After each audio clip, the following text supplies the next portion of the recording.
I am the Tofu Golem. Please enjoy the video. You start by launching Testdisk with elevated rights to avoid permission problems.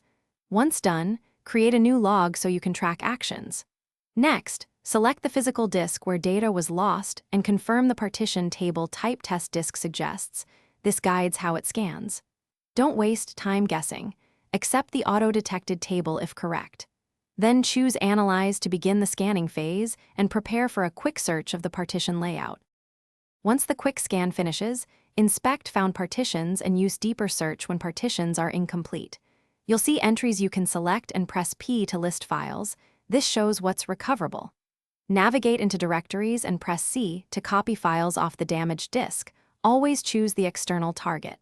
Make sure to maintain original folder structure when possible.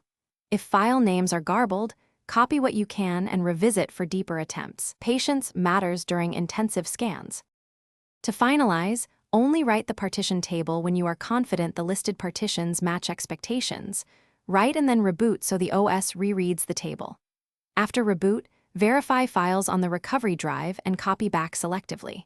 If writing is risky or fails, stop. Use Testdisk to create a sector-level clone and repeat Testdisk on the image.